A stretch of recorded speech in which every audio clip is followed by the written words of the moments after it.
మనందరినీ కాపాడుతున్నాడు.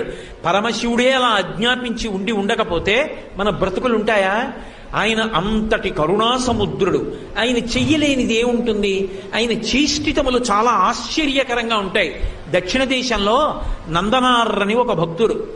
ఒకప్పుడు ఆయనకి చిదంబరం వెళ్ళి నటరాజస్వామి దర్శనం చెయ్యాలి అనిపించింది. ఆ నటరాజస్వామి చాలా ఆశ్చర్యంగా ఉంటారు. ఒక్కొక్క చోట నటరాజస్వామి వైభవం చూసి తీరాలి. మధురై దేవాలయంలో ఉండేటటువంటి నటరాజస్వామి వారి భంగిమ చూస్తే బహు ఆశ్చర్యకరంగా ఉంటుంది. అన్ని భంగిమలను నృత్యం చేస్తాడు. ఆ చిదంబరంలో ఉండేటటువంటి నటరాజస్వామి దర్శనం చెయ్యాలనుకున్నాడు. యజమాని దగ్గరికి వెళ్ళి అడిగాడు చీకటి పడుతుండగా, అయ్యా రేపు చిదంబరం వెళ్లాలనుంది, నటరాజస్వామి దర్శనం చెయ్యాలనుంది, నేను వెళతాను, నాకు అనుమతి ఇవ్వండి అని అడిగాడు. ఆయన మహా ఐశ్వర్యవంతుడు, మంచి మదోన్మత్తుడై ఉన్నాడు. ఎందుకు పంపించాలి పాలేరుని, వీడితో పనిచేయించాలి తప్పనుకున్నాడు. అని అన్నాడు, తప్పకుండా వెళ్ళు అన్నాడు. ఆ ఒక్క మాటే వినపడింది నందనారికి. సంతోషపడిపోయాడు. ఆయన అన్నాడు, ఇవాళ రాత్రి మనకున్నటువంటి 500 ఎకరాల పొలాన్ని నాగలి పట్టి దున్నేయి, విత్తనాలు చల్లేయి, పంట పండించేయి, కోత కోసేయి, గడ్డి తీసుకెళ్లి వాము వేసేయి, ధాన్యాన్నంతటినీ కూడా దులిపేయి, ధాన్యాన్ని బస్తాలకెత్తేయి, ధాన్యాగారాలకి తీసుకురా, అంతా కూడా శుభ్రంగా సంరక్షణ చేయి, గడ్డివాములు వేసేయి, పంట పొలంలో మళ్ళీ ఎక్కడా ఒక్క గడ్డి పరక లేకుండా తీసేయి, చిదంబరం వెళ్ళిపో అన్నాడు. ఆయనకి ఇవన్నీ వినపడలేదు. ముందు వెళ్ళిపో అన్న మాట వినపడింది. సంతోషపడిపోయాడు. తర్వాత ఇవన్నీ వినపడ్డాయి. అలాగే అన్నాడు, వెళ్ళిపో అన్నాడు కదా అన్న సంతోషంలో గబగబా పొలానికి పరిగెత్తుకొచ్చాడు. కటిక చీకటి, రాత్రి 7-8 అవుతోంది. తెల్లవారేటప్పటికి చిదంబరం వెళ్ళాలని కోరిక. రాత్రంతా నడిస్తే కానీ చిదంబరం వెళ్ళలేడు. రాత్రి 500 ఎకరాల పొలాన్ని దున్ని, పంట వేసి, పంట పండించి, నీరు పెట్టి, కోత కోసి, ధాన్యం దులిపి, బస్తాలకెత్తి, గాజెల్లో పోసి, గడ్డి తీసుకెళ్లి వాము వేసి, పొలం శుభ్రం చేసేసి తాను చిదంబరం వెళ్ళాలి. అవుతుందా? ఒక్కనాటికి అవధానం అర్థమైపోయింది. అయ్యో, చిదంబరం వెళ్ళమన్నాడన్న ఆనందంలో వచ్చేసానే, ఇప్పుడు నేను ఈ చీకట్లో ఈ పొలం ఎలా దున్నుతాననుకున్నాడు. ఒక్కసారి ఆకాశం ఆయన స్వరూపమేగా, పైకి చూశాడు. శివా నరిచి నిన్ను చూడకుండా ఉండలేనయా అని స్పృహ తప్పి పడిపోయాడు. ఆయన తలుచుకుంటే ఒక్కసారి సంకల్పం చేస్తే పంట పండేస్తుంది. కానీ తన భక్తుడు పడవలసిన కష్టం తాను పడాలనుకున్నాడు. కైలాసంలో కొడుకులిద్దరినీ పిలిచాడు. ఒరేయ్ రండి అన్నాడు. విఘ్నేశ్వరుడు, సుబ్రహ్మణ్యుడు, ప్రమదగణాలు, పార్వతీదేవి అందరూ కలిసి భూమి మీదకి వచ్చారు. శంకరుడు స్వయంగా పంచె తీసి పైకి పెట్టి గోచి పోసి కట్టాడు. నాగలి పట్టాడు. ఆయన తలుచుకుంటే ఎంతసేపు భూమి దున్నేశాడు. పార్వతీదేవి విత్తనాలు చల్లింది. విఘ్నేశ్వరుడు కలుపు తీశాడు. సుబ్రహ్మణ్యుడు కోత కోశాడు. పంటంతా పండేసింది తీసుకెళ్లి ఆ గాదెలో పోసేశారు. గడ్డివాం వేసేశారు. తెల్లవారుతోంది, ఇంకా 2 అవుతోంది. నందుణ్ణి లేపాడు. నందనార్ చిదంబరం వెళ్ళన్నాడు. ఎలా వెళ్ళను, ఎలా పంట అన్నాడు. పండేసింది చేర్చేశామన్నాడు. నీ యజమానికి చెప్పి వెళ్ళిపో అన్నాడు. గబగబా పరిగెత్తుకుంటూ యజమాని దగ్గరికి వెళ్ళాడు. నువ్వు చెప్పినట్టు పంట పండించానన్నాడు. తెల్లబోయాడు జమీందారు. లేచి వచ్చి చూశాడు, గాదెలో పంట ఉంది, గడ్డివా ఉంది, అన్నీ ఉన్నాయి. అర్థమైంది శివానుగ్రహం అంటే ఏమిటో. నందనార్ కాళ్ల మీద పడ్డాడు. నీ భక్తి నాకు అర్థమైంది నందుడా, వెళ్ళిపో చిదంబరానికి, నేను కూడా మారిపోయాను, ఇక పైన ఇలా ప్రవర్తించనన్నాడు. చిదంబరం వెళ్ళాడు. అర్చకులు ఆయన పట్ల చాలా కఠినంగా ప్రవర్తించారు. అగ్నిలో ప్రవేశించు, నీకు దేవాలయ ప్రవేశం చేయిస్తా ఉన్నారు. అగ్నిహోత్రాన్ని రగలిస్తే శివుడికి నమస్కారం చేసి అగ్నిలోకి వెళ్ళాడు. అగ్నిహోత్రం పుష్పమాల అయి ఆయన మెడలో పడింది. శంకరుడి దగ్గరికి వెళ్ళి నటరాజస్వామిని చూస్తూ ఆనందపడిపోయాడు. ఆ సంతోషంలో చూస్తుండగా నందునిలో ఉన్న తేజస్సు వెళ్ళి నటరాజస్వామి యందు ఐక్యమైపోయింది. కారుణ్యామృతవర్షిణం, ఆయన దయకి హద్దుందా? ఆయన్ని నమ్ముకున్నవాడు పాడవుతాడా? సర్వకాలముల యందు తన భక్తుణ్ణి కాపాడుకుంటూనే ఉంటాడు. అవసరమైతే దెబ్బలు తింటాడు. ఒకప్పుడు తినలా. అర్జునుడు పాశుపతాస్త్రం కోసం వెళ్ళాడు. పాశుపతాస్త్రం ఇచ్చేయడం తేలిక, కానీ పాశుపతాస్త్రం పట్టుకోవాలి అంటే గొప్ప తేజస్సు ఉండాలి. అందుకే తాను అర్జునుణ్ణి కౌగిలించుకోవాలి. దానికి మిష పెట్టి మూకాసురుడన్న పంది మీద బాణం వేసినట్టుగా కావాలని యుద్ధం కల్పించుకొని ఒకళ్ళతో ఒకళ్ళు యుద్ధం చేసుకుంటూ మల్ల యుద్ధం చేసి గట్టిగా పట్టుకుని కింద పడేసి మీద పడేసి గుద్ది తాను గుద్దులు తిని తాను ఆఖరికి అర్జునుడి యొక్క గాంధీవ ప్రహారంతో దెబ్బతిని ఒక్కసారి ఆ అర్జునుణ్ణి అంతసేపు ఒకళ్లతో ఒకళ్ళు కౌగిలించుకుని కింద మీద పడి గుద్దుకున్నారేమో, అటువంటి పరమశివుని యొక్క శరీరంతో శరీరం కలిసింది కాబట్టి అర్జునుని యొక్క శరీరం వజ్రతుల్యమైపోయి అంత శక్తివంతంగా నిలబడింది కాబట్టి కురుక్షేత్రంలో గెలిచాడు. అడిగితే వరం ఇచ్చాడా? అడగకపోయినా యుద్ధం పేరుతో అర్జునుడితో యుద్ధం చేసి అనుగ్రహించాడు. శివుడు అంటేనే మంగళం. అందుకని పోతన గారు, వ్యాసుల వారు నిర్ద్వందంగా చెప్పారు, నువ్వు శివుడు అక్కర్లేదని నిరీశ్వర యాగం చేశావు, అమంగళం జరుగుతుందని చెప్పి అమ్మవారు దేహత్యాగం చేసింది. ఏమైంది? మొదలెట్టిన యాగం తుదకి చేసినటువంటి దక్ష ప్రజాపతి యొక్క శిరస్సు తెగి కింద పడిపోయింది. మనకి నేర్పింది భాగవతం. శివకేశవుల మధ్య భేదాన్ని చూడకు, శివుడు వద్దని అనకు. శివుడు అంటేనే మంగళ స్వరూపము. ఆయన పేరు శంభుః. శం అంటే సుఖము, భావయతి శంభుః. ఎవరు ఈ సుఖాన్ని ఇస్తున్నాడో ఆయనకి శంభుః అని పేరు. ఏమిటి సుఖం? నీకు జీవితంలో తెల్లవారి లేస్తే కోరేటటువంటి కామ్యమైనటువంటి కోరికల దగ్గర నుంచి పునరావృత్తి రహితమైనటువంటి శాశ్వత శివ సాయుధ్యమును ఇయ్యగలిగినటువంటి జ్ఞానము వరకు ఇయ్యగలిగినటువంటి వాడు పరమశివుడు. అందుకే ఎక్కడెక్కడ శివ కటాక్షము కలుగుతుందో అక్కడక్కడ జ్ఞానము ప్రసరిస్తుంది. అందుచేతనే ఆ మహానుభావుడికి శంభుః అని పేరు. ఆయన ఎటువంటి శివుడుట? శివానంద లహరిలో శంకర భగవత్పాదాచార్యులు వారు ఒక స్తోత్రం చేశారు. ఆ స్తోత్రంలో అంటారు, భృంగీచ్ఛానటనోత్కటక్కరిమత గ్రాహీ స్ఫురన్మాధవ హ్లాదో నాదయుతో మహాసితవపు పంచేషు బాణాదృత సత్తక్ష సుమనోవనేషున పునఃసాక్షాన్మదీయే మనో రాజీవే భ్రమరాధిపో విహరతాం శ్రీశైల వాసీ విభు అంటారు. ఈ మనోరాజీవము, ఈ మనస్సనబడేటటువంటి పద్మములో విహరించేటటువంటి తుమ్మిద స్వరూపంతో ఉంటాట. ఈ లోపల ఉండేటటువంటి ఈ మన పుష్పం మంచి సుగంధంతో ఉండాలి, పరిమళ భరితమై ఉండాలి, స్వచ్ఛంగా ఉండాలి, మకరందంతో కూడినదై ఉండాలి. అందులో ఏది ఉండాలి? ఎప్పుడు భక్తి అనబడేటటువంటిది ఉండాలి. ఎక్కడెక్కడ భక్తి ఉంటుందో అక్కడ ఆ భక్తి అనేటటువంటి రసాన్ని స్వీకరించడానికి పరమశివుడు లోపల దాని చుట్టూ తిరుగుతూ ఉంటాట.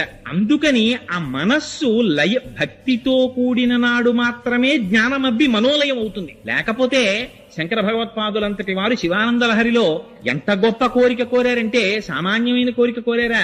నాకు స్వామి నరత్వం దేవత్వం నగవన మృగత్వం వశకత పశుత్వం కీటత్వం భవతు విహగత్వాది జననం సదాత్త పాదాబ్జ స్మరణ పరమానంద లహరి విహారాసక్తం చేద్రు దయమిహ కింతేన వపుష. ఏ శరీరం వచ్చినా నాకు బాధ లేదు. నేను పక్షినైపోని, పిట్టనైపోని, పురుగునైపోని, కొమ్మనైపోని, కొండనైపోని, చెట్టునైపోని, పుట్టనైపోని. శరీరం దేని వల్ల వస్తుంది? శరీరం చేసుకున్నటువంటి ప్రారబ్ధ కర్మను అనుసరించి వస్తుంది. కానీ భక్తి మాత్రం పరమశివుని యొక్క అనుగ్రహం లేకుండా భక్తి రమ్మంటే రాదు. ఏమంటే రేపటి నుంచి నేను భక్తి చేస్తానండి, అది చేయడానికి ఎక్సర్సైజ్ ఏం కాదది. ఆ భక్తి ఏర్పడడం కూడా భగవంతుని యొక్క అనుగ్రహం ఉంటే తప్ప భక్తి ఏర్పడదు. ఆ భక్తి నిజంగా తాదాత్మ్యతతో కూడినటువంటి భక్తి ఏర్పడిందా, దాని నుంచి విడివడడం కూడా చాలా కష్టం. ఇందుచేత రామకృష్ణ పరమహంసకి పట్టిన పిచ్చి నాకెప్పుడు పడుతుందో అని ఏడిచారు చాలా మంది. ఎంతమందికి ఏర్పడుతుంది? లేచింది మొదలు పానీయంబులు త్రాగుచున్, కుడుచుచున్, భాషించుచున్, హాసలీలా నిద్రాదులు చేయుచున్, తిరుగుచున్, లక్షించుచున్ సంతత శ్రీనారాయణ పాద పద్మజుగళీ చింతామృతాస్వాద సంధానుండై మరచన్ సురారిసుతుడే తద్విశ్వముంభూవరా అని ప్రహ్లాదుడి గురించి చెప్పినట్టు ఏది చేస్తున్నా పరమాత్మని గురించినటువంటి ఆలోచన సంతతము లోపల తిరిగేటటువంటి చిత్తవృత్తి ఏర్పడడం అంటే అది కేవలం పరమేశ్వరుని యొక్క అనుగ్రహం చేత ఏర్పడుతుంది ఆ భక్తి. ఇంటి భక్తితో కూడి ఉన్నప్పుడు మాత్రమే జ్ఞానం ఏర్పడి ఆ మనస్సు ఆత్మలోకి లయమవుతుంది. శంకర భగవత్పాదులు తారావళి స్తోత్రంలో ప్రార్థన చేస్తారు.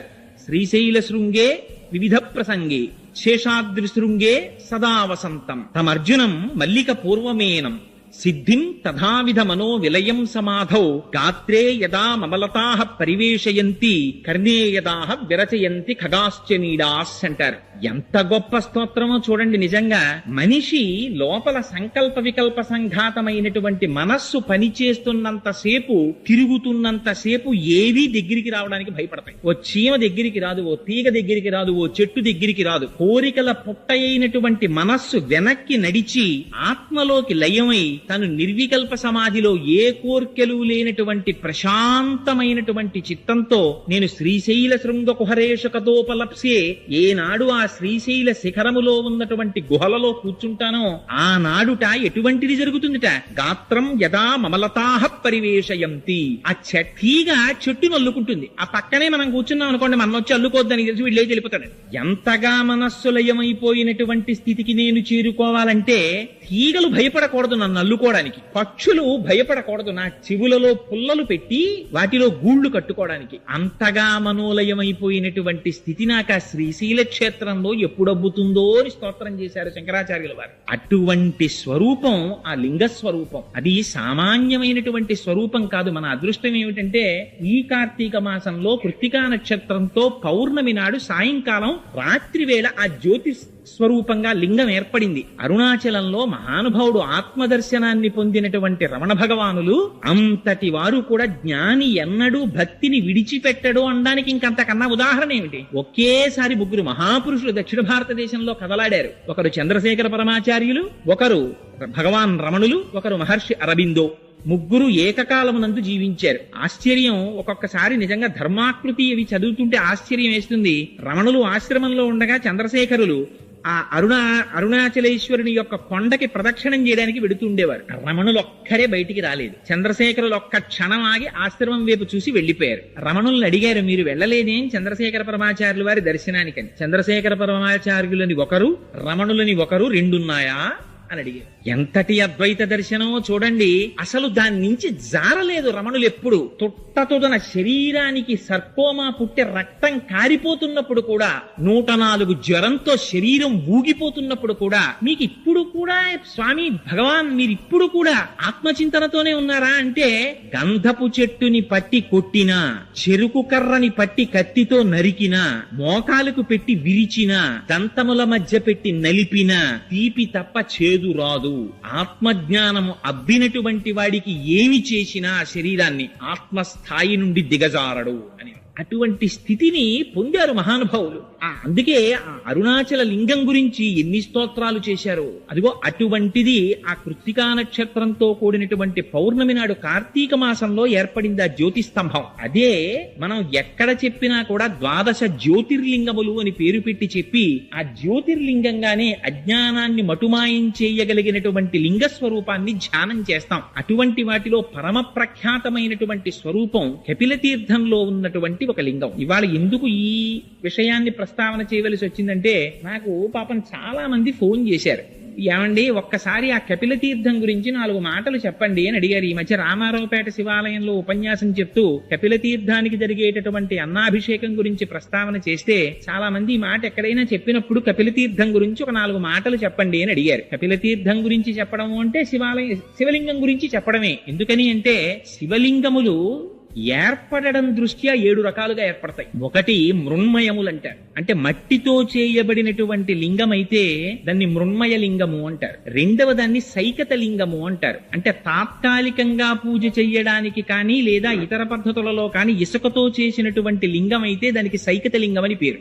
మూడవ దానిని లోహజ లింగము అంటారు. లోహంతో చేయబడినటువంటి లింగం అయితే అది లోహజ లింగం, బంగారము వెండి మొదలైన దాంతో. నాలుగవది రత్నజ లింగము అంటారు. రత్నములతో చేయబడినటువంటి లింగ స్వరూపం అయితే దాన్ని రత్నజ లింగం అంటారు. ఆ తరువాత వచ్చేటటువంటిది 5వ తరహా లింగం చెక్కతో చేయబడినటువంటిది, దారువుతో చేయబడినటువంటి లింగాన్ని 5వది. ఆ తరువాత చేయబడినటువంటి లింగం ఈ రాతితోంచి శైలజ లింగము అని, ఈ రాతిలోంచి చేయబడినటువంటి లింగాలు. ఇలా 7 రకాలుగా లింగములు తయారవుతాయి. ప్రతిష్ఠ దృష్ట్యా అంటే స్వామివారి శివలింగాన్ని ప్రతిష్ఠ చేసేటటువంటి పద్ధతిలో ఆలోచన చేసినప్పుడు 6 రకాలుగా చెప్తారు శివలింగాన్ని. మొట్టమొదటిది స్వయంభూలింగములు అంటారు. అది ఒకళ్ళు ప్రతిష్ఠ చేసింది కాదు, అది కాలంలో ఎప్పుడు ఏర్పడిందో ఎవ్వరికీ తెలియదు, తనంత తానుగా ఏర్పడినటువంటి శివలింగం. శ్రీశైలంలో ఏర్పడినది, రామేశ్వరంలో ఏర్పడినది. ఇలాంటి రామేశ్వరంలోది రామచంద్రమూర్తి ప్రతిష్ఠ చేశారని, శ్రీశైలంలో వారణాసిలో అలాంటి చోట్ల కేదారేశ్వరంలో అలాంటి చోట ఏర్పడినటువంటి శివలింగములకు అవి స్వయంభూలింగాలు. రెండవది దివ్యలింగములు అంటారు. దివ్యలింగములంటే దేవతల చేత ప్రతిష్ఠ చేయబడినటువంటి లింగములు. ఇక్కడ మనకి శ్యామలకోట సంస్థానంలో సామర్లకోట అంటారే, అక్కడ ప్రతిష్ఠ చేయబడినది. ఇలాంటి వాటిని దివ్యలింగములు అంటారు. ఇవి ఒకదానికన్నా ఒకటి కిందకు ఉంటాయి. మూడవ లింగం ఆర్షలింగములు అంటారంటే మహర్షులు స్థాపించినటువంటి లింగములు. 4వ వాటిని మానుష లింగములు అంటారు, అంటే మనుష్యులు ప్రతిష్ఠ చేసినటువంటి లింగాలు. 5వది రాక్షస లింగములు అంటారు, అంటే రాక్షసులు కూడా శివలింగాన్ని ప్రతిష్ఠ చేస్తారు, అందుకని వాటిని రాక్షస లింగములు అంటారు. ఆ తరువాత 6వ లింగాన్ని అవి సహజలింగములు అంటారు. అవి ప్రకృతిలో తనంత తానుగా శివలింగం ఏర్పడి తనంత తాను ధారాపాత్ర ఏర్పడి తనంత తాను అభిషేకం జరిగిపోతుంటుంది. అలా జరుగుతుందా అండి అని మీకు అనుమానం రావచ్చు. మీరు ఎప్పుడైనా అరకు వెళ్ళినప్పుడు బుర్రా కేవ్స్ అని చెప్పి ఉన్నాయి, మనకి చాలా మంది చూడ్డానికి వెడుతూ ఉంటారు. మీరు వెడితే ఇప్పటికీ చూడొచ్చు, నది కొండని తులుచుకుంటూ వెళ్ళిపోయింది. వెళ్ళిపోతే ఆశ్చర్యం ఏమంటే అక్కడ ఒక శివలింగం ఏర్పడ్డాయి. ఆ శివలింగాలు పైన ఎక్కడో కొండ యొక్క ఉపరితలం ఉంటుంది. ఆ కొండ ఉపరితలం మించి ఖచ్చితంగా ఈ శివలింగం ఏర్పడిన దాని మీదకి సన్నటి ధార ఎడతెరిపి లేకుండా రాత్రింబాళ్లు పడిపోతుంటుంది. ఆ పడిపోతున్నది శివలింగం పెరిగిపోతుంటుంది. అది విచిత్రం. అది పెరిగి పెద్దదైపోయి అక్కడికి వెడితే మనకి బుర్రా కేవ్స్ లో చూపిస్తారు, పెరిగి పెద్దదైపోయి శివలింగం స్తంభంలా పెరిగి పెరిగి మళ్లీ వెళ్లి కొండని ముట్టుకుంటుంది. అలా నీళ్లు పడి ఆ శివలింగం అలా పెరుగుతూ ఉంటుంది. ఇప్పటికీ బుర్రా కేవ్స్ లో అటువంటి శివలింగాలు ఉన్నాయి. ఇప్పటికీ అభిషేక తీర్థం పడుతూ పెరుగుతున్న శివలింగాలు. అదిగో అటువంటి లింగములని సహజముగా ఏర్పడినటువంటి లింగములు అంటారు. ఆ తరువాతది బాణలింగం. బాణలింగం అంటే నర్మదా నదిలో ఉండేటటువంటి శిలల్ని నీటి యొక్క వేగము ఉరుచుకుంటూ వెళ్లడం చేత ఏర్పడినటువంటి లింగములను బాణలింగములు అని పిలుస్తారు. ఈ విధంగా ప్రతిష్ఠ దృష్ట్యా ఆ శివలింగాల్ని 7 రకాలుగా విభజించారు. అందులో పరమపావనమైనటువంటి లింగమూర్తి ఆ కపిల తీర్థంలో ఉన్నారు. మనకి వెంకటాచలం తెల్లవారి లేస్తే తెలుగువారికి కొంగు బంగారం వెంకటేశ్వర స్వామి వారు. వెంకటేశ్వర స్వామి వారి దర్శనం చెయ్యనటువంటి వారు ఎవ్వరూ ఉండరు. తెల్లవారి లేస్తే ఏ కష్టం వచ్చినా ఏ సుఖం వచ్చినా ఆ స్వామి సన్నిధానంలో చెప్పుకుంటాం, ఆయన దగ్గరికి పరిగెడతాం. ఆ వెంకటేశ్వర స్వామి వారు వెలిసినటువంటి 7 కొండలు ఎంత ప్రాచీనమైనవో ఆ బ్రహ్మాండ పురాణంలో ఒక మాట చెప్తారు, వరాహ పురాణంలో. అందులో కృతే వృషాద్రిం వక్షంతి త్రేతాయాం అంజనాచలం ద్వాపరే శేషశైలంతు కలౌ వెంకటాచలం నామాని యుగభేదేన శైలాస్థాస్య భవంతి. కృతయుగంలో దాన్ని వృషాద్రి అని పిలిచారు, త్రేతాయుగంలో అంజనాద్రి అని పిలిచారు, ఆ తరువాత ద్వాపర యుగంలో శేషాద్రి అని పిలిచారు, కలియుగంలో వెంకటాద్రి అని పిలుస్తున్నారు. యుగములు మారిపోయాయి కానీ ఆ కొండ మాత్రం అలాగే ఉంది. ఆ కొండ ఎంత ప్రాచీనమో కొండ కింద ఉన్నటువంటి ఆ కపిల తీర్థ క్షేత్రంలో ఉన్నటువంటి శివలింగము కూడా అంతే ప్రాచీనం. ఎందుకని అది స్వయంభూ. ఎప్పుడు ఏర్పడిందో ఎవ్వరికీ తెలియదు కపిల తీర్థం. ఎందుకు చెప్తున్నానంటే ఈ మాట, కపిల తీర్థానికి మీరు ఈ మాట వెళ్ళినప్పుడు, తిరుమల క్షేత్రానికి వెళ్ళినప్పుడు తప్పకుండా కపిల తీర్థానికి వెళ్ళండి, వెళ్లి దర్శనం చెయ్యండి. వెంకటేశ్వరుడు ఒకడు, పరమశివుడు ఒకడు కారు, ఇద్దరూ ఒకటే. ఎందుచేత అంటే చంద్రశేఖర పరమాచార్యులు ఒక అద్భుతమైనటువంటి మాట చెప్తుండేవారు. తిరుమలై. తిరుమలై అంటే ఏమిటండి? తిరు అంటే శ్రీ అని అర్థం, గౌరవవాచకం. మలై అంటే శైలము, కొండ. దాని పేరేమిటి? శ్రీశైలము. తిరుమల నంబి అని శ్రీ మహావిష్ణువుని కొలిచినటువంటి మహాభక్తులు తిరుమల నంబి. ఆయన్ని సంస్కృతంలో పిలవవలసి వస్తే శ్రీశైల పూర్ణులు అని పిలుస్తారు ఆయన్ని. ఇది శ్రీశైలమే. తిరుమలై అంటే శ్రీశైలం, శ్రీశైలం అన్నా శ్రీశైలమే. 2 శ్రీశైలాలే.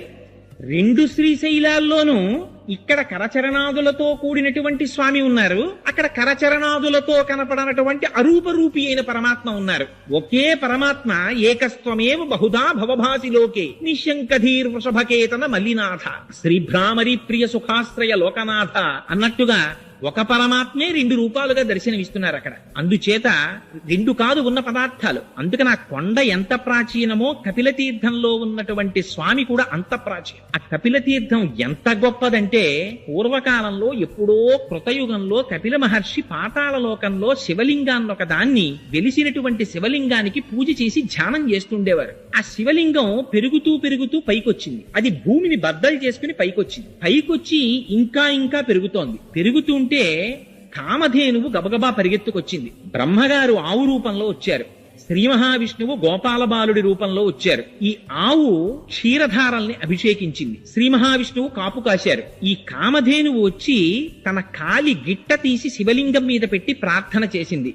మా వర్ధస్య, స్వామి ఇక నువ్వు పెరగకు అని అడిగింది. ఇప్పటికీ కూడా కపిల తీర్థంలో ఉండేటటువంటి శివలింగం తల మీద కాలి గిట్ట యొక్క ముద్ర ఉంటుంది. అలాగే సజ్జోజాత అఘోర తత్పురుష వామదేవ ఈశానములనేటటువంటి 5 ముఖాలతో చూస్తూ ఉంటాడు పరమశివుడు. 5 ముఖాల్లో ఆ పశ్చిమాభిముఖంగా ఉండేటటువంటి పరమశివుని యొక్క ముఖానికి ఆ సజ్జోజాత మూర్తికి 3వ కన్ను ఆ శివలింగానికి ఇప్పటికీ కనపడుతుంటుంది. అది అలంకారం చేసినప్పుడు మనం అంతరాలయంలోకి వెళ్లి స్పష్టంగా చూడడం కుదరదేమో అన్న ఉద్దేశ్యంతో దీనికి సంబంధించినటువంటి చిత్తరువులన్నింటినీ సభామంటపంలో పెట్టారు. దర్శించగలిగినటువంటి వాళ్ళు వెళ్లి దర్శించి ప్రార్థన చేయవచ్చు.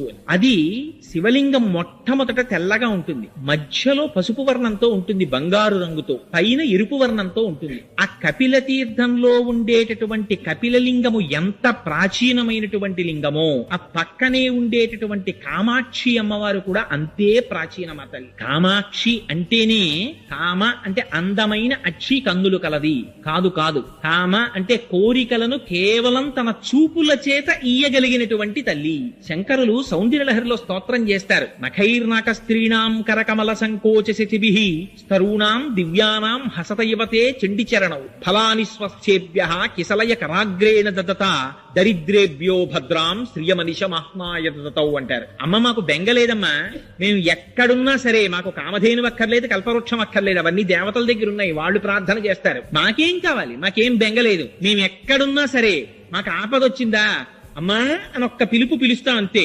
ఆ అమ్మ పాదాలను ఒక్కసారి తలుచుకుంటాం అంతే.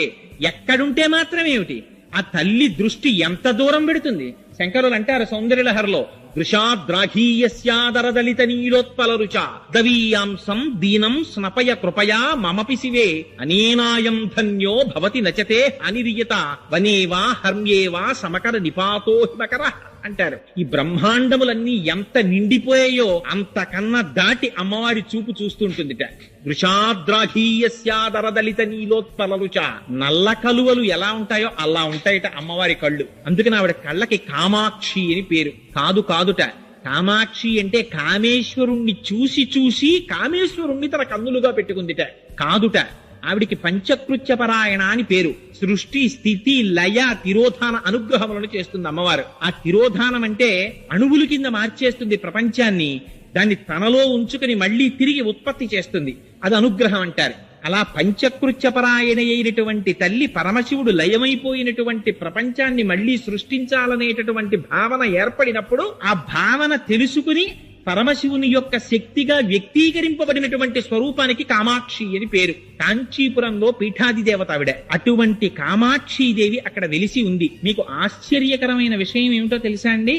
ఎంతంత గొప్ప గొప్ప జ్వరాలు రానివ్వండి, ఎటువంటి తాపములు ఏర్పడనివ్వండి, ఎంత కాలానికి తగ్గనటువంటి జ్వరంతో బాధపడుతున్నవారు, ఎంత కాలానికి తగ్గనటువంటి వ్యాధులతో బాధపడుతున్నవారు. ఆ మధ్యకాలంలో నేను పేపర్లో ఒక సంఘటన చదివాను. ఒక ఆయన వెళ్లి హాస్పిటల్లో చూపించుకుంటే ఆయనకి ఎక్స్రే ఈసీజీ అవి తీసి చాలా పరమ ఉపద్రవకరమైనటువంటి వ్యాధి ఒకటి పొడసూపుతోంది అని చెప్పి డాక్టర్లు నిర్ధారించారు. ఏమో ఉంటామో ఉండవో అనే అనుమానంతో ఆయన ఆపరేషన్ టేబుల్ ఎక్కే ముందు ఒక్కసారి కపిల తీర్థానికి వెళ్లి స్వామి దర్శనం చేద్దామని వెంకటాచలంలో వెంకటాచల ప్రభువుని, కపిల తీర్థంలో పరమశివుణ్ణి దర్శనం చేసి అక్కడ జలపాతం కింద స్వామి పుష్కరిణిలో స్నానం చేసి వెళ్లారు.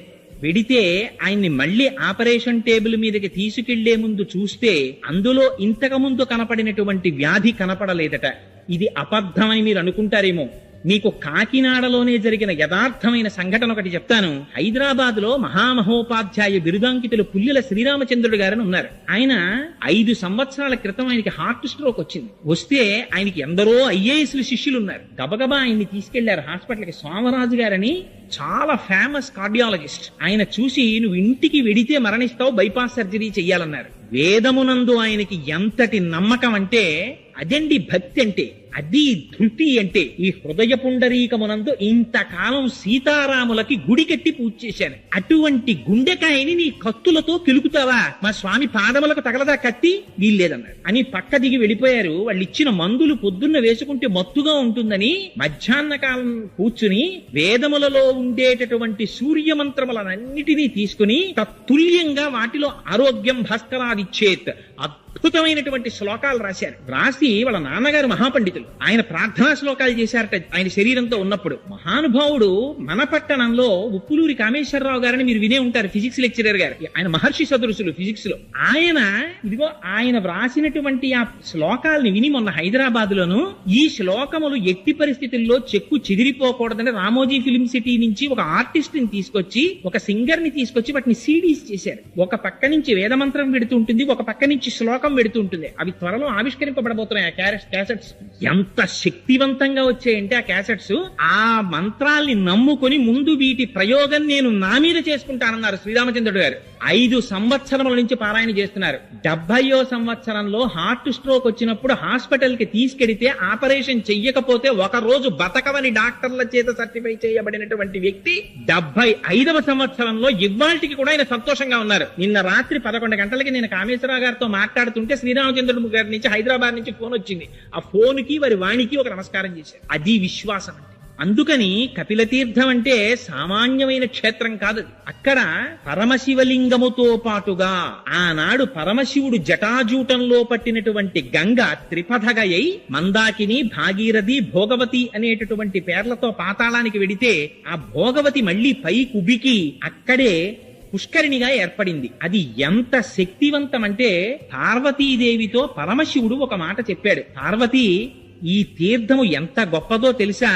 ఇది సాక్షాత్తుగా కార్తీక మాసంలో ఏ రోజులు పరమ పవిత్రమైనటువంటి మనం భావిస్తామో, శనివారాలు, సోమవారాలు, నాగుల చవితి, పౌర్ణిమ, ఏకాదశి, ద్వాదశి మొదలైనటువంటి తిథులలో మధ్యాహ్నం 12 గంటల నుంచి 12 గంటల 10 నిమిషాల వరకు ప్రతి రోజు కూడా 3 లోకములలో ఉండేటటువంటి సమస్త పరమ పావనమైనటువంటి తీర్థములన్నీ వచ్చి అక్కడ చేరుతాయిట ఆ పుష్కరిణిలో. ఆ తీర్థములో స్నానం చేస్తే ఎంతటి వారికి కూడా శరీరమునకు పట్టినటువంటి పాపరాశి ధ్వంసమైపోతుందంటారు. అంత శక్తివంతమైన పుష్కరిణి. మీకు ఇంకొక విషయం చెప్పాలి.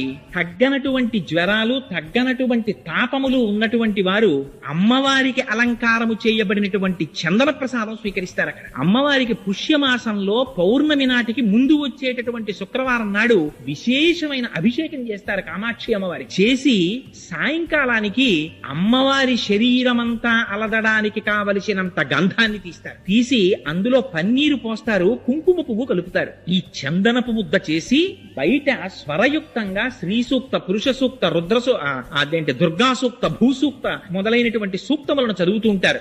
లోపల తెర వెనకాతల అర్చకులు అమ్మవారికి ఈ చందనంతో అలంకారం చేస్తారు. మూర్తి అంతా చందనంతో అలంకారం చేసేస్తారు. చీర అమ్మవారికి చందనంతో కట్టేస్తారు. అంచులు చందనంతో తీర్చిదిద్దుతారు. అప్పుడు అలంకారం చేసి ప్రదోష వేళలో తెర తీస్తారు. తెర తీసి ఆ సమయంలో పంచవాయిద్యాలు మోగుతాయి. అప్పుడే అమ్మవారికి కుంభహారతి, సూర్యహారతి, చంద్రహారతి, నక్షత్రహారతి, మంగళహారతి, కర్పూరహారతి, ఈ హారతులన్నీ పడతారు. పట్టినప్పుడు అమ్మవారిని దర్శనం చేస్తారు. ఆ దర్శనం చేసినటువంటి వారికి ఆ మరునాటి ఉదయం అమ్మవారి ఆ రాత్రి అంతా అమ్మవారు ఆ చందనంతో ఉంటుంది. ఆ చందనాన్ని ఒలిచి ఆ చందనాన్ని ప్రసాదంగా ఇస్తారు. ఆ చందనమును లలాటమునందు ధరించినటువంటి వాళ్ళకి ఎందరికో తగ్గనటువంటి జ్వరములు, తాపములు తగ్గాయని శాస్త్రం పేర్కొంటోంది. ఎందరిదో అనుభవం. అంత గొప్ప తీర్థం కపిల తీర్థం. అక్కడ స్వామికి గడిచిపోయినటువంటి ఆశ్వీజ మాసంలో పౌర్ణమి నాడు 250 కిలోల బియ్యం అన్నం వండుతారు. వండి ఆ అన్నంతో స్వామివారికి అన్నాభిషేకం చేస్తారు. ఆ చేయబడినటువంటి అన్నాభిషేకం అయిపోయిన తర్వాత కొంత అన్నాన్ని పైన శివలింగంగా తయారు చేస్తారు. మళ్ళీ చేసి కాయగూరలు కొయ్యకుండా వంకాయలు, గుమ్మడికాయలు, పొట్లకాయలు, ఆనపకాయలు ఇలాంటి వాటిని నీటిలో ఉడికించి అన్నలింగం మీద త్రిశూలాన్ని, నాగాభరణాన్ని, వీటన్నింటినీ అలంకారం చేస్తారు. ఈ అలంకారం చేసి పైన ఉన్న శివలింగాన్ని తీసి మేళతాళాలతో తీసుకొచ్చి స్వామి పుష్కరిణిలో కలిపి ఆ మిగిలిపోయినటువంటి అన్నలింగం మీద ఉన్న అన్నాన్నంతటినీ తీసి అందులో ఈ కాయగూరలన్నింటినీ కలిపి ఆ ముద్ద తీసి ప్రసాదంగా ఇస్తారు. అటువంటి అన్నలింగ ప్రసాదమును ఎవరు స్వీకరిస్తున్నారో వాళ్ళకి ఎన్ని కోట్ల జన్మలకి కూడా ఆకలితో ఒకరి దగ్గరికి వెళ్లి చెయ్యి చాపి అడగవలసిన అవసరం లేకుండా అన్నపానాదులకు లోటు లేనటువంటి స్థితిని వాడు పొందుతాడని ప్రమాణం. అదిగో అటువంటి అన్నాభిషేకం ఆ కపిల తీర్థంలో జరుగుతుంది. కపిల తీర్థం యొక్క గొప్పతనం ఏమిటంటే పితృకార్యం చెయ్యనటువంటి వాళ్ళు పితృకార్యం మానేసినటువంటి వాళ్ళు, పితృదేవతల యొక్క ఆగ్రహమునకు గురి అయినటువంటి వారు కపిల తీర్థానికి వెళ్లి పితృకర్మ చేసినట్లయితే వారు ఇంతకు ముందు పితృకార్యాన్ని మానివేయడం చేత కలిగినటువంటి పాపము నివృత్తి అవుతుంది. అందుకే వెంకటాచల మహాత్యంలో చెప్తారు, మాధవుడని చెప్పి ఒక బ్రాహ్మణుడు త్రికాలముల యందు సంధ్యావందనం చేసేవాడు. ఆయనకి చంద్రలేఖ అని భార్య. అంత సంతోషంగా ఉన్నవాడికి ఎందుకు పుట్టిందో బుద్ధి, కుంతల అనబడేటటువంటి ఎక్కడో పుట్టినటువంటి ఏ సంస్కారము లేనటువంటి ఒక స్త్రీ యందు మోహం కలిగింది. ఆవిడితో జీవించడం మొదలుపెట్టాడు, సురాపానం మొదలుపెట్టాడు. ఆఖరికి ఎంత దూరం వెళ్ళిపోయాడంటే మాంసభక్షణం చేయడం కూడా మొదలెట్టాడు. ఆవిడితో కలిసి కోయపల్లెల్లోకి వెళ్ళిపోయాడు. అటువంటి వాడు ఒకనాడు రాజు తన పరివారముతో కలిసి వెంకటాచల క్షేత్రానికి వెడుతుండగా చూసి వాళ్లతో పాటుగా బయలుదేరి వెళ్ళాడు. వెళ్లి వాళ్ళందరూ కూడా మొట్టమొదటి కపిల తీర్థానికి వెళ్లి అక్కడ పితృకార్యం చేశారు. ఈయన కూడా వాళ్లతో వెళ్లి పితృకార్యం చేసి మట్టి ముద్దలు తీసి పిండములుగా సమర్పించాడు. ఎందుకని తనకేమీ లేదు కనుక, తను ఏమి తింటున్నాడో దానితోనే పిండ ప్రదానం చేయాలి. అందుకని మట్టి ముద్దలతో పిండ ప్రదానం చేశాడు. వెంటనే ఆయన శరీరమునకున్నటువంటి పాపరాశి ధ్వంసమైంది. తరువాత వెంకటాచల పర్వత సానువులనెక్కి పైకెక్కాడు. అక్కడికెక్కి స్వామి పుష్కరిణిలో స్నానం చెయ్యగానే బ్రహ్మాది దేవతలు ప్రత్యక్షమై, నీకు భవిష్యత్తులో నువ్వు ఆకాశరాజుగా జన్మిస్తావు, నీకు జన్మించినటువంటి కుమార్తె పద్మావతి వెంకటాచలపతికి భార్య అవుతుందని వరం ఇచ్చారు. అందుకని ఆ వెంకటాచలంలో ఉన్నటువంటి ఆ కపిల తీర్థంలో ఉన్నటువంటి ఆ తీర్థం అంత గొప్ప తీర్థం. అది సాక్షాత్తుగా పాతాళంలో భోగవతి పైకి పొంగింది. కపిల తీర్థంలో దర్శించవలసినటువంటి మహాద్భుతమైనటువంటి విషయం వేరొకటి ఏమిటంటే, ఆ కపిల తీర్థానికి దాటి కొంచెం పక్కకి రాగానే మీరు ఎక్కడా చూడనటువంటి విచిత్రమైనటువంటి మూర్తి సోమస్కంద మూర్తి ఉంటారు. అక్కడ ఆ పక్కన ఉన్న అరుగు ఉంటుంది. ఆ అరుగు మీద సోమస్కందుడు ఉంటారు. ఈ మాట మీరు ఎవరైనా వెళ్ళినప్పుడు తిరుమల క్షేత్రానికి తప్పకుండా దర్శనం చేయండి. ఆ సోమస్కందుడు ఏర్పడడం వెనకాతల ఒక కథ ఉంది. రాజేంద్ర చోళుడనేటటువంటి చక్రవర్తికి కలలో కనపడి పార్వతీ పరమేశ్వరులు ఆదేశించారు, నన్ను సోమస్కందుడిగా అక్కడ ప్రతిష్ఠ చేయమని. అందుచేత సోమస్కంధమూర్తి వెలిశారు. సోమస్కందుడు అంటే సా ఉమా స్కంధ. పరమశివుడి పక్కన పార్వతీదేవి, పార్వతీదేవి పక్కన స్కంధుడు ఉంటారు, సుబ్రహ్మణ్యేశ్వర స్వామి. ఆయన తల్లిదండ్రులు ఎంత పెద్ద ఆఫీసర్లు అయితే మాత్రం, ఇద్దరు ఐఏఎస్ ఆఫీసర్లే అనుకోండి తల్లిదండ్రులు, పిల్లాడు వాళ్ళిద్దరి మధ్యలో కూర్చొని ఆడుకోవడం మానేస్తాడు. ఏమిటి, అమ్మో మా నాన్నగారు పెద్ద చీఫ్ సెక్రటరీ, మా అమ్మగారు పెద్ద ఐఏఎస్ ఆఫీసరు, వీళ్ళిద్దరి మధ్యలో నేను ఆడుకోకూడదు అనుకుంటాడు వాడు.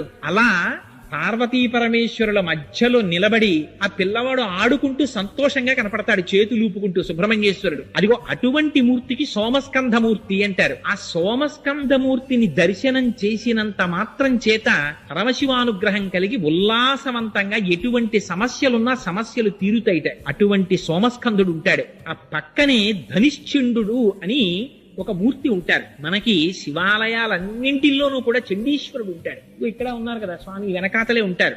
ఆ చండీశ్వరుడు గురించి చంద్రశేఖర పరమాచార్యులు వారు ఎప్పుడు చాలా అందమైన మాట ఒకటి మాట్లాడేవారు. చండీశ్వరుడు అన్న మాట ఎప్పుడు చెప్పినా చంద్రశేఖరులు ఏమనేవారంటే, మనలా పుట్టి పరమశివ కుటుంబంలో 5వ వాడైన వాడు అనేవారు. ఎందుకని, శివుడు, పార్వతి, గజాననుడు, సుబ్రహ్మణ్యుడు, ఈ నలుగురు కాకుండా దక్షిణ భారతదేశంలో ఎప్పుడెప్పుడు ఊరేగింపు జరిగినా అప్పుడప్పుడు ఈ చండీశ్వరుణ్ణి కూడా 5వ వాడిగా తీసుకెడతారు. ఆయన కుటుంబంలో ఒక సభ్యుడైపోయాడు. అసలు ఆ చండీశ్వరుడి వృత్తాంతం చాలా ఆశ్చర్యకరం తెలుసా అండి. ఎందుకంటే కార్తీక మాసంలో ఇంత పరమ పవిత్రమైన ఆలయంలో అసుర సంధ్య వేళలో కూర్చుని అట్లాంటి వృత్తాంతం మనం చెప్పుకున్నా విన్నా చాలు, మన జన్మ పావనం అయిపోతుంది. ఆ చండీశ్వరుడు, ఆయన పేరు మనందరం ఎలా పుట్టామో అలా విచార శర్మ అనేటటువంటి పేరుతో మనలాగే పుట్టి పెరుగుతుండేవాడు. ఆయన వేదం చదువుకుంటూ ఉండేవాడు. ఒకనాడు ఆవులను కాసేటటువంటి ఒక గొల్లవాడు ఒక ఆవుని పట్టుకుని కొడుతున్నాడు. చూశారాయన, బాధ కలిగింది. అయ్యయ్యో, గోవు యొక్క శరీరంలో 3 కోటి దేవతలు ఉంటారంటారయ్యా, ఆవును కొడుతున్నావా అన్నారు. ఈ ఆవు సరిగ్గా పాలు ఇవ్వట్లేదు, ఇది మేత మెయ్యట్లేదన్నాడు. ఆవుని కొట్టకు, నీకు చేత కాకపోతే ఇక నుంచి నేను కాస్తాను ఆవులను అని ఊళ్ళో వాళ్ళ నొప్పించి వేద విద్యార్థి విచార శర్మ ఆవులన్నింటినీ తీసుకుని వెళ్ళేవాడు. ఎంతగా పోషించాడంటే మహానుభావుడు, పుట్టల మీద ఏటి గట్ల మీద ఉండేటటువంటి గడ్డి కోసమని వెడితే పశువులకి ఇబ్బంది కలుగుతుందని ఆయన వెళ్లి ఆ గడ్డి కోసి తెచ్చి ఆవులకి మేపేవట్ట. ఎప్పుడు వేదం చెప్పుకుంటూ కూర్చునేవట్ట. పరవశించిపోయి ఆవులన్నీ ఆయన దగ్గరికి వచ్చి తమకు ఉన్నటువంటి 4 శిరములలో ఒక శిరము నుంచి పాలు విడిచిపెడుతుండేవిట ఆయన తాగమని. ఆయన నేను త్రాగడం ఏమిటని దొన్నెలలో ఆ పాలు పట్టి తీసుకుని వెళ్లి ఓ చెట్టు కింద పెట్టి ఒక సైకతలింగాన్ని ఏర్పాటు చేసుకుని ఆకు దున్నెలలో పువ్వులు తెచ్చి ఈ పాలతో పరమశివుడికి అభిషేకం చేసుకుంటూ ఉండేవాడు సైకతలింగానికి. ఒకనాడు అరణ్య మార్గంలో అటుగా వెళ్ళిపోతున్నటువంటి ఆ ఊళ్ళో ఉన్న ఒక వ్యక్తి చూసి ఈ పిల్లవాడు ఆవుల నుంచి వచ్చినటువంటి పాలని తీసి సైకతలింగానికి పూజ చేసి వృధా చేస్తున్నాడని వెళ్లి అక్కడ ఉండేటటువంటి ప్రజలతో చెప్పారు. వాళ్ళందరూ విచార శర్మ యొక్క తండ్రి గారిని గద్దించి అడిగారు, మీ పిల్లవాడు ఇప్పటికి వాళ్ళకి శుభ్రంగా ఆవు పాలు వస్తున్నాయి, అయినా ఈ పిల్లవాడు కొన్ని పాలు వృధా చేసేస్తున్నాడని వాళ్ళకి బాధ. చెప్తే నాకు తెలియదు ఈ విషయం, రేపు నేను పరికిస్తానన్నాడు తండ్రి. అని బయలుదేరాడు. విచార శర్మ కూర్చుని ఈ ఆవుల యొక్క ఒక్కొక్క శరములోంచి వదిలినటువంటి పాలు పట్టి ఒక అత్తి చెట్టు కింద సైకతలింగాన్ని ఏర్పాటు చేసి దానికి అభిషేకం చేసుకుంటున్నాడు. మనస్సు లయమైపోయింది. ఇందాక చెప్పానే శ్రీశైల శృంగకుహరేషక దోపలప్సి అన్నట్టుగా అంతటా పరమశివుణ్ణి దర్శిస్తూ ఆ అభిషేకం చేస్తున్నాడు. నమక చమకాలు ఏముందండి అభిషేకంలో? నమక చమకాలన్నీ అన్నింటిలో నువ్వున్నావు, అన్నింటిలో నువ్వున్నావు, అన్నింటిలో నువ్వున్నావు, అన్నింటిలో నువ్వున్నావు, అంతే నమ్మకం అంటే. అంతా నువ్వే అని చెప్పడమే. పేన్యాయచ సికత్యాయచ చోరాయచ శిష్ప్యాయచ. ఇందులో లేడు. దొంగలో నువ్వే, దుంగలో నువ్వే, వడ్రంగిలో నువ్వే, నురుగులో నువ్వే, నీటిలో నువ్వే, నిప్పులో నువ్వే, అడవిలో నువ్వే, ఆ పైన మెరిసే మెరుపులో నువ్వే, విద్యుత్తులో నువ్వే, భూమి మీద నువ్వే, నువ్వు తప్ప ఇంకొకటి లేదని చెప్పడమే నమ్మక చమకాల. అటువంటి దర్శనం చేస్తూ ఆ అభిషేకం చేసుకుంటున్నాడు. ఆ అభిషేకం జరుగుతున్నటువంటి సమయంలో తండ్రి చూశాడు. అరే రేవిడి ఇన్ని పాలు వృధా చేసేస్తున్నాడు రా అని ఒక కర్ర ఒకటి పట్టుకొచ్చి ఆ పిల్లవాడిని విపరీతంగా బాదాడు. కానీ ఆ పిల్లవాడి మనస్సంతా లయమైపోయింది పరమశివుల్లో. లయమైపోయినటువంటి వాడికి ఏది వినపడుతుంది కనుక, ఏం తగులుతుంది కనుక? తన్ను నిశాచురుల్ పొడవ దైత్య కుమారుడు మాటిమాటికో పన్నగశాయి, ఓ ధనుజభంజన, ఓ జగదీశ, ఓ సర్వాపన్న శరణ్య, ఓ అఖిల పావనయంచు నుతించు కాని తా కన్నుల నీరుతాడు భయకంప సమేతుడు కాడు భూవరా అంటారు.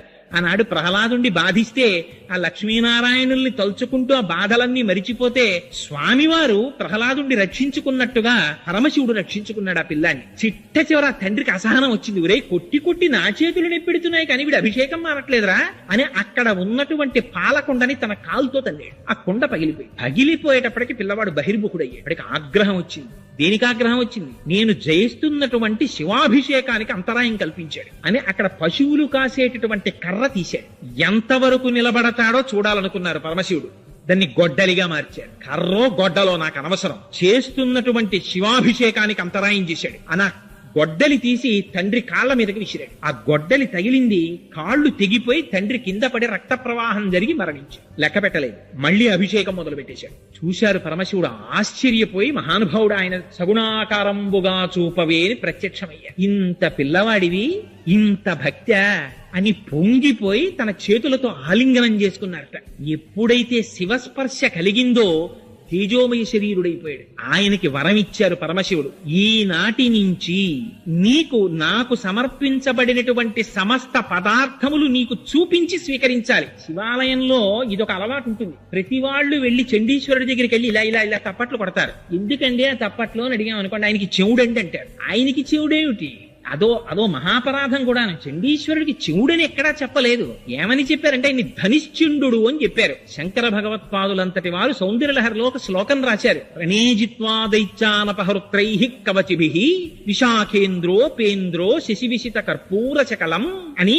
అందులో ఆ సుబ్రహ్మణ్యుడు మొదలైనటువంటి వాళ్ళు శత్రువుల్ని గెలిచి ఆ సంతోష వార్త చెప్పాలని గబగబా వచ్చేస్తున్నారు అమ్మ దగ్గరికి. వచ్చేసేటప్పుడు అమ్మ దగ్గరికి ఎడుతున్నాం, అమ్మ 3 లోకములను పూజింపబడే తల్లి అని పైన హెల్మెట్ ఉంటుంది కదా, పైన పెట్టుకున్న కిరీటం, ఆ కిరీటాలు శిరస్త్రాణాలు ఇవన్నీ తీసేశారు. కానీ ఇది విప్పలేదట, కవచం విప్పలేదట. ఎందుకంటే కవచం విప్పుకోవడానికి కొంత టైం పడుతుంది. పిల్లలు ఇంటికి వస్తారు మధ్యాహ్నం అన్నానికి, 3వ క్లాస్ వరకు చదువుకునే పిల్లలు. వాడు ఇంటికి వస్తాడు, ఆకలి, అమ్మా అన్నం పెట్టేయమ్మా అంటాడు. ఆ బ్యాగ్ తీసి ఇంట్లోకి గుబేల్మని విసిరేస్తాడు, చాకలి మూట విసిరేసినట్టు. ఆ బూట్లు ఇప్పేసి గబగబా బయట వదిలి బారేస్తాడు. సాక్స్ మాత్రం విప్పడం. ఎందుకని అంటే కొంచెం కూర్చుని కిందకి లాక్కోవాలి, అది వాడే కింద పడిపోతాడు. అందుకని సాక్స్ తో ఇంటికి వచ్చేస్తాడు. ప్రతి తల్లికి పెద్ద బాధ ఏమిటంటే, ఒరే నీ సాక్స్ ఉతకలేక నేను బాధపడిపోతున్నాను రా అంటారు. అరికాళ్ళన్నీ మెట్టే. అది ఎక్కడి వరకు ఉందిట.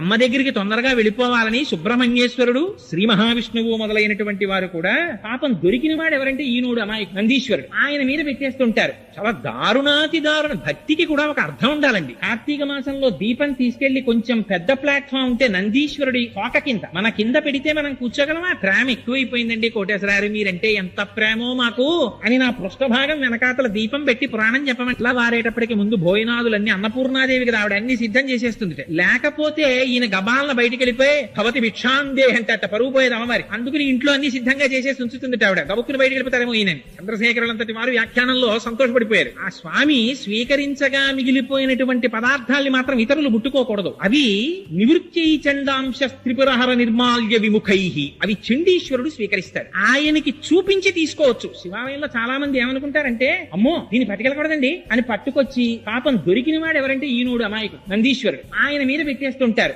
చాలా దారుణాతి దారుణ. భక్తికి కూడా ఒక అర్థం ఉండాలండి. కార్తీక మాసంలో దీపం తీసుకెళ్లి కొంచెం పెద్ద ప్లాట్ఫామ్ ఉంటే నందీశ్వరుడి తోక కింద మన కింద పెడితే మనం కూర్చోగలమా? ప్రేమ ఎక్కువైపోయిందండి కోటేశ్వరారు, మీరంటే ఎంత ప్రేమో మాకు అని నా పృష్ఠభాగం వెనకాతల దీపం పెట్టి పురాణం చెప్పమంటే ఎవడు కూర్చుంటాడు?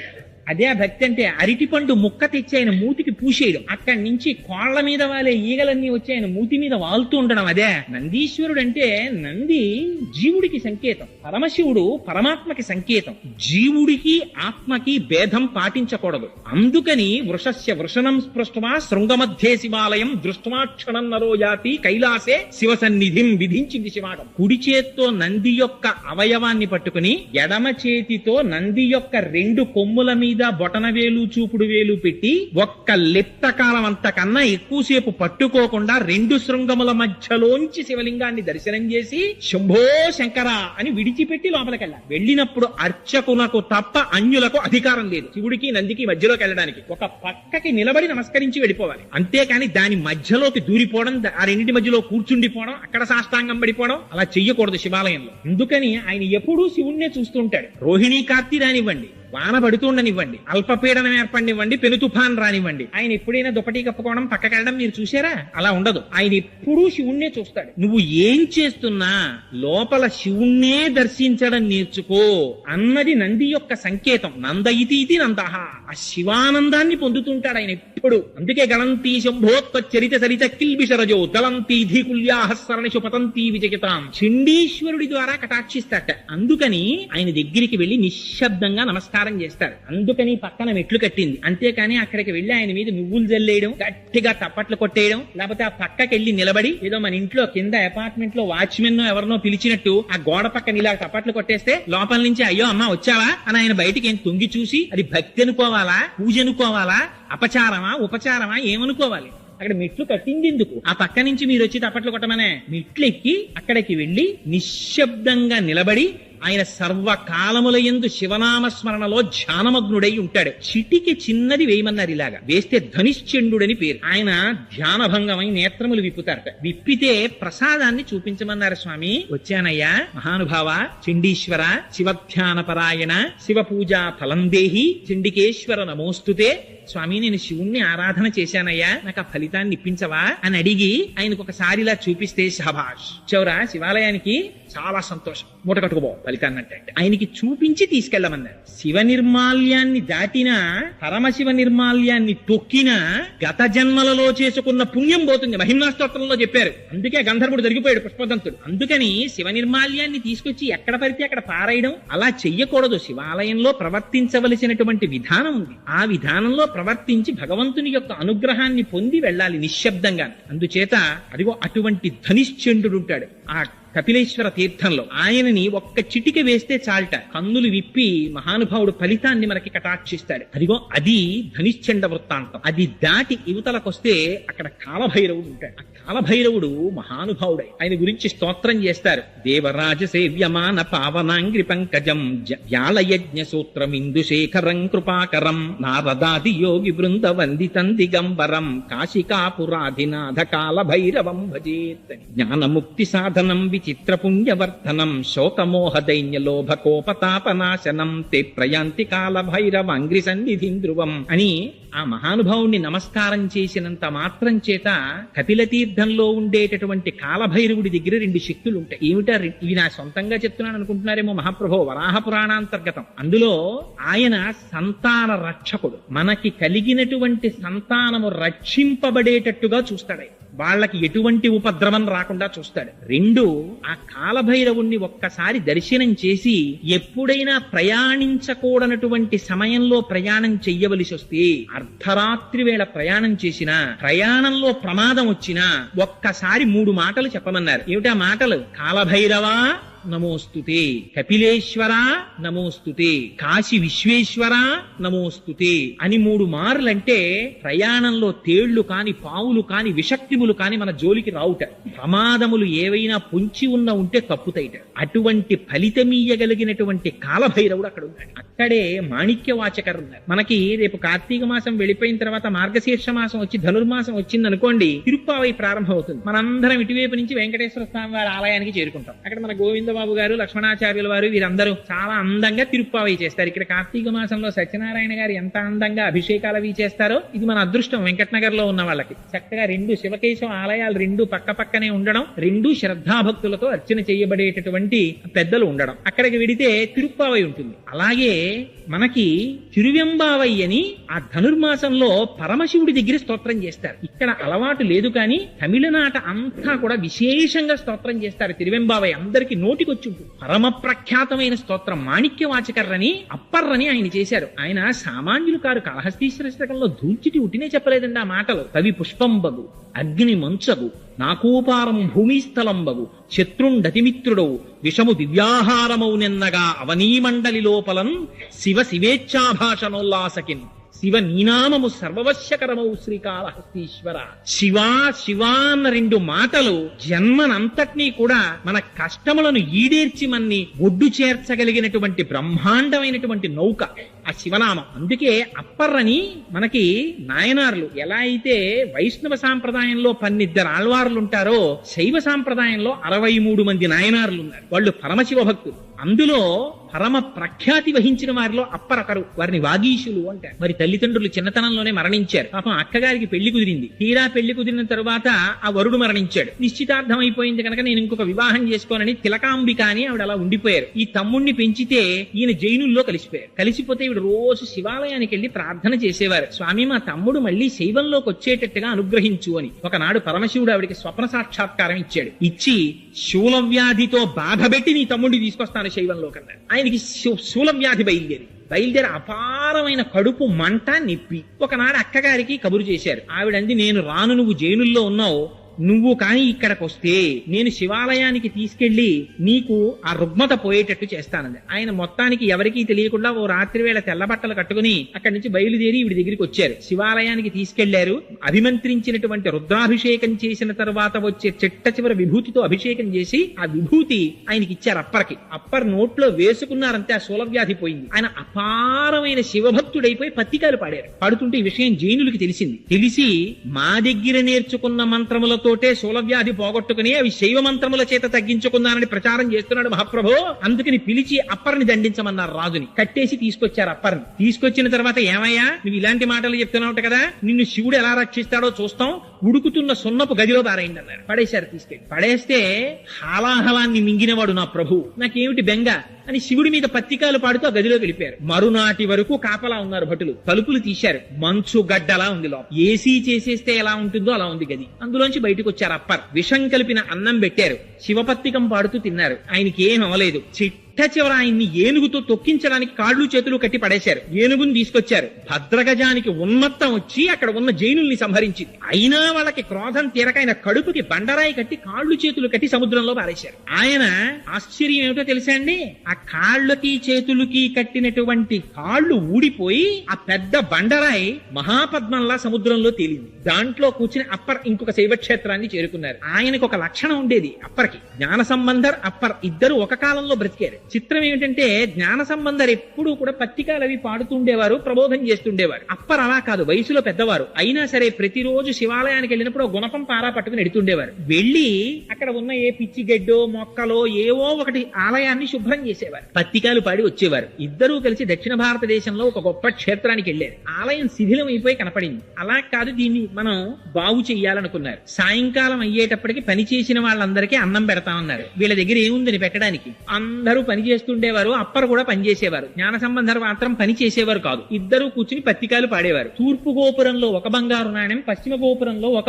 ఇప్పటికీ ఉన్నాయండి ఆ శివాలయాలన్నీ తమిళనాడులో. అప్పర్ వాళ్ళు పునర్నిర్మించిన ఆలయాలు. 2 బంగారు నాణ్యాలు దొరికేవి. జ్ఞాన సంబంధరికి దొరికినటువంటి బంగారు నాణ్యాన్ని బయటికి తీసుకెడితే వచ్చేటటువంటి డబ్బు కన్నా అప్పర్కి దొరికిన బంగారు నాణ్యంలో బంగారం ఎక్కువ ఉంది అని చెప్పి ఎక్కువ ధరిస్తుండేవారు వర్తకులు. అందులో ఎందుకు మేలిమి ఎక్కువ ఉంది అని బాధపడి ఒకనాడు జ్ఞాన సంబంధ స్తోత్రం చేశారు పరమశివుణ్ణి. స్తోత్రం చేస్తే నువ్వు కేవలం స్తోత్రం మాత్రమే చేస్తావు. అప్పర్ అలా కాదు, కాయిక కష్టం కూడా చేస్తారు. తన శరీరాన్ని కూడా శివ కైంకర్యానికి ఉపయోగిస్తున్నాడు. అందుకే ఆ నాణ్యంలో మేలిమి ఎక్కువ ఉంటోందని పరమశివుడు తీర్పు చెప్పారు. అంతటి మహానుభావుడు అప్పర్. అందుకని అదిగో ఆయన ఉన్నారే, ఆయన మూర్తి దర్శనం మీరు చెయ్యి. ఆయన ఎంతటి గొప్పవారో తెలుసా అండి అప్పర్ కైలాస శిఖరం మీదున్న పరమశివుడి దర్శనం చేస్తానని హిమాలయ పర్వతాల దగ్గర ఉన్నటువంటి మానస సరోవరాన్ని దాటి కాళ్లతో నేను ఎక్కడమా అని కాళ్లతో ఎక్కడం మానేసి ఈ 2 కాళ్ళు తీసి పైకి కట్టేసుకుని మోకాళ్లతో డేక్కుంటూ పర్వతం ఎక్కారు. ఎక్కితే ఈ కింద ఉండేటటువంటి చర్మము అన్ని పోయి ఎముకలు పైకి వచ్చేసాయి. వచ్చేస్తే చీకటి పడిపోయిన డేకుతుంటే ఆయనకి గారి కనపడదని అక్కడ ఉండేటటువంటి మహాసర్పాలు పడగల విప్పి తమ పడగల మీద ఉన్నటువంటి మణుల కాంతిలో దారి చూపిస్తుంది. ఆయన భక్తికి పరవశించిపోయి వృద్ధుడి రూపంలో పరమశివుడు వచ్చారు. వచ్చి దర్శనమిచ్చి ఎంత సాహసం చేశావప్పర్, ఇంత సాహసం చెయ్యకు, నీకు నేను తిరువయ్యూరులో దర్శనమిస్తాను వెళ్ళమన్నారు. కన్ను మూసి కన్ను తెరిచేటప్పటికి ఆరోగ్యంతో తిరువయ్యూరులో ఉన్నారు upper. Beyond any doubt prove చేశారండి శివభక్తి ఎంత గొప్ప స్థితికి తీసుకెడుతుందో. నాయనార్లు చాలా మంది 63 మంది నాయనార్ల యొక్క చరిత్ర పెరియ పురాణంలో చదువుతుంటే ఇంతంత గొప్పవాళ్ళ, నిజంగా ఏమి మహాభక్తులు రా వీళ్ళందరూ అనిపిస్తుంది. అప్పర్ ఎంత గొప్పవారంటే వృద్ధుడైపోయి కూడా జ్ఞాన సంబంధర్ కుర్రవాడు. జ్ఞాన సంబంధర్ పర్యటనకు వస్తే అప్పరేరి అని అడిగేవారు పల్లకీలోంచి. అటువంటి మహానుభావుడు వచ్చారని ఎంత వినయం అంటే అప్పర్కి జ్ఞాన సంబంధర్ కూర్చున్న పల్లకీని అప్పర్ మోస్తూ ఉండేవారు. ఇక్కడే ఉన్నానన్నారు. ఎక్కడున్నారని చూస్తే తన పల్లకీ మోస్తున్నారు. గభాలన పైనుంచి దూకి ఆయన్ని కౌగిలించుకుని అప్పా అని పిలిచారు ఆయన్ని. అందుకని ఆయనకి అప్పర్ అని పేరు వచ్చింది. వాగీశుడు అని బిరుదు ఆయనకి. అటువంటి మాణిక్యవాచకర్ ఆ అప్పర్ వాళ్ళ విగ్రహాలు ఇప్పటికీ కూడా కపిల తీర్థంలో మీరు సాకారంగా చూడొచ్చు. అక్కడ ఎదురుగుండా ఉంటాయి. అక్కడే 2 బిల్వ వృక్షములు ఉంటాయి కపిల తీర్థంలో. ఆ 2 బిల్వ వృక్షములే పార్వతీ పరమేశ్వరుల యొక్క సాకార స్వరూపమని నమ్ముతారు. ఎందుచేత అంటే బిల్వ వృక్షం అపారమైనటువంటి ఐశ్వర్యాన్ని ఇస్తుంది. ఆ బిల్వ వృక్షం కింద కూర్చునే లక్ష్మీదేవి తపస్సు చేసింది. 5 చోట్ల మాత్రమే లక్ష్మీదేవి ఉంటుంది అని చెప్తారు. ఆ 5 ఒకటి మారేడు దళం. అందుకే మారేడు దళాలతో పరమశివుడికి పూజ చేయడం చేత కలిగేటటువంటి లక్ష్మీ ప్రసన్నత అపారమైనటువంటి ఐశ్వర్యం. చాలా మందికి ఒక తెలియని అపోహ ఒకటి ఉంటుంది. ఏమిటా అపోహ అంటే శివుడంటే శ్మశానవాసి, ఆయన శ్మశానంలో తిరుగుతూ ఉంటాడు, ఒళ్ళంతా శవ విభూతి రాసుకుంటాడు, ఒంటి మీదంతా పాములు వేసుకుంటాడు, ఏదో రక్తం ఓడుతున్న ఏనుగు చర్మం కప్పుకుంటాడు, పులి చర్మం కప్పుకుంటాడు, ఆయనకే ఏమీ లేదు, ఆయనే అలా తిరుగుతూ ఉంటాడు. మళ్ళీ ఆయన దగ్గరికి వెళ్ళి మనం నమస్కారం కూడా ఎందుకు, ఆయనకి జలాలతో అభిషేకం అని ఒక అపోహ. అది కాదు. మీరు ఒకటి ఆలోచించండి. తల్లిదండ్రులు అనబడేటటువంటి వారు తాము దాచుకుంటారా, తమ పిల్లలకి పెడతారా? తమ పిల్లలకి పెడతారు. త్యాగే నైకే అమృతత్వ మానసు. పరమశివుడు శ్మశానవాసి అంటే దాని అర్థం అంత పరమశివుడు అంతటి మహానుభావుడు, కైలాసవాసి, హిమవంతుని యొక్క అల్లుడు, ఆయనకి జన్మ లేనటువంటి వాడు, బ్రహ్మమస్తకావలి నిబద్ధతే నమ శివాయ అని శంకరుల చేత స్తోత్రము చేయబడిన వాడు, కాలాతీతుడు. అటువంటి వాడికి ఉండడానికి 150 గజాల స్థలమే దొరకదండి ఆయనకి. శ్మశానవాసి అంటే అర్థం పరమశివుడు రుద్రభూమిలో ఉంటాడు, అదే ఆయన అడ్రస్. శ్మశానంలో ఉంటాడు తప్ప ఇంకెక్కడో ఉండడు. అందుకని శ్మశానవాసి కాబట్టి శివుణ్ణి పూజ చేయకండి అనేది దాని అర్థం. ఏది శ్మశానం కాదు నాకు చూపించండి. శ్మశానానికి వెళ్ళని వాడిని చూపించండి నాకు. శ్మశానానికి వెళ్ళని వాడు ఉన్నాడు ఆ ప్రపంచంలో? ప్రపంచంలో పుట్టిన ఏ వస్తువైనా వెళ్ళిపోవలసిందే శ్మశానానికి. జాయతే గచ్చతే ఇది జగత్. వస్తుంది వెళ్ళిపోతుంది. ఎక్కడెక్కడ ఈ జగత్తంతా పుట్టి వెళ్ళిపోతుందో అదంతా శ్మశానం. ఇక్కడ ఒక చెట్టు పుడుతోంది, చెట్టు మరణిస్తోంది, శ్మశానమైంది. ఇక్కడ నేను గట్టిగా మాట్లాడితే ధ్వని ప్రకంపనల చేత జీవులు చచ్చిపోతున్నాయి, శ్మశానమైంది. నా కాళ్ల కింద పడి జీవులు చచ్చిపోతున్నాయి, శ్మశానమైంది. నేను తింటే చచ్చిపోతున్నాయి, శ్మశానమైంది. అంతా మహాశ్మశానమైంది. అంటే సమస్తము పరమశివుని చేతనే ఆవురింపబడి, శివుని కన్నా వేరొకటి లేదు. అందుకని బ్రహ్మాండ వ్యాప్త దేహ భచిత హిమరుచాభా సమానా భుజంగై. వ్యాపకత్వంతో చెప్తే విష్ణు అంటాం, ఆయన్ని మంగళప్రదంగా చెప్తే శివుడు అంటాం. అందుకని లోపల శివం ఉన్నంతసేపే శివం, అది తీసేస్తే శవం. అది మంగళత్వం అంటే. అందుకని ఆయన శ్మశానవాసి అంటే ఆయన శ్మశానవాసి అండి నిజంగా ఎక్కడో శ్మశానంలో ఉంటాడనే దాని అర్థం. నిజంగా అలా ఉంటే ఇంకంతకన్నా గొప్ప ఉపకారం ఉందండి. ఎవడొస్తాడు మన వెనకాతల? ఒక్కడు వచ్చేవాడు లేడు. కింవానేన ధనేన వాజి కరిభి ప్రాప్తేన రాజ్యేన కింవా పుత్ర కళత్రమిత్ర పశుభిర్దేహేన గేహేన కిం జ్ఞాతైత క్షణభంగురం సపతిరోత్యాద్యం మనోదూరత స్వాత్మార్థం గురువాక్యతో భజ భజ శ్రీ పార్వతీ వల్లభం అంటారు శంకరులు. డబ్బు రాదు, మనం సంపాదించుకున్నటువంటి కార్లు రావు, వాహనములు రావు, రాజ్యం రాదు, తుట్టతుడకు మనం మనదనుకున్న ఈ శరీరం రాదు, కొడుకు రాడు, కూతుళ్ళు రారు, భార్య రాదు. ఎవరొస్తారు? చేసుకున్న ధర్మము పరమశివుని అనుగ్రహము తప్ప ఇంకొకటి రాదు మనతో. అంతటి మహానుభావుడు శంకరుడు. శం కరోతి ఇది శంకర. ఆయనకి శుభం చెయ్యడం తప్ప అసలు శంకరుడికి అమంగళం చెయ్యడం చేత కాదు ఆయనకి. అటువంటి వాడు శంకరుడు అంటే. అందుకే ఆయనకి మారేడు దళాలతో పూజ. మారేడు దళం అంటే లక్ష్మీ స్థానం. ఎక్కడెక్కడ మారేడు చెట్టు ఉంటుందో, ఎక్కడెక్కడ మారేడు దళం ఉంటుందో అక్కడక్కడ లక్ష్మీదేవి ఉంటుంది. అందుకని శంకరుడికి ఆ మారేడు దళంతో పూజ చేస్తారు. రెండవ లక్ష్మీ స్థానము పద్మం. పద్మములతో పూజ. అందుకే ఇప్పటికీ కపిలతీర్థంలో కామాక్షి అమ్మవారికి ఆ తామర పద్మాలతో పూజ చేస్తారు. ఆ పద్మము లక్ష్మీ స్థానం. మూడవది ఆవు యొక్క వెనుక భాగం. ఆవు యొక్క పృష్ఠభాగమునందు లక్ష్మీదేవి నివాసం ఉంటుంది. నాలుగవది స్త్రీ యొక్క పాపట. ఆ పాపటలో లక్ష్మీదేవి యొక్క స్థానం. అక్కడ లక్ష్మీదేవి నివాసం ఉంటుంది. అందుకని అది ఒకటి. ఇలా 5 స్థానాలు. ఒకటి ఆ బిల్వ వృక్షం.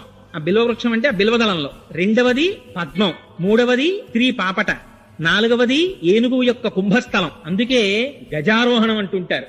ఏనుగు యొక్క కుంభస్థలంలో లక్ష్మీదేవి ఉంటుంది. 5వది ఆవు యొక్క వెనుక తట్టు. ఈ 5 ప్రాంతములు లక్ష్మీ స్థానాలు. అందుకని మారేడు దళంతో పరమశివుడికి పూజ. దానివల్ల అపారమైనటువంటి లక్ష్మీ సంపత్తి. కపిల తీర్థంలో ఇప్పటికీ కూడా 2 బ్రహ్మాండమైన మారేడు చెట్లు నిలబడి ఉంటాయి. ఇక్కడ లింగాకృతిలో ఉన్నటువంటి మహానుభావుడే అక్కడ సాకారముగా మారేడు చెట్ల రూపంలో ఉన్నాడని నమ్ముతారు. వెళ్లి ఆ మారేడు చెట్లకి నమస్కారం చేస్తారు. హించవలసినటువంటి వేరొకటిది, అక్కడే నాగుల చావిడి అని చెప్పి జంట నాగులు పెనవేసుకున్నటువంటి అనేకమైన మూర్తులు కలిగిన పెద్ద వేదిక ఒకటి ఉంటుంది. పూర్వం అక్కడ ప్రతిష్టలు చేసేవారు. ఇప్పుడు కుదరదు. ఎందుకంటే అసలు అంగుళం ఖాళీ లేదు. అక్కడికి వెళ్లి నమస్కారం చేస్తే, అభిషేకం చేసుకుంటే అక్కడే వల్లీ దేవసేనా సమేత సుబ్రహ్మణ్యేశ్వర స్వామి వారు ఉన్నారు. కాలసర్పదోషం ఉన్నవారు, కుజగ్రహ దోషం ఉన్నవారు, నవగ్రహ దోషాలున్న వాళ్ళు కపిల తీర్థానికి వెళ్లి స్వామివారికి అభిషేకం చేయించుకుంటే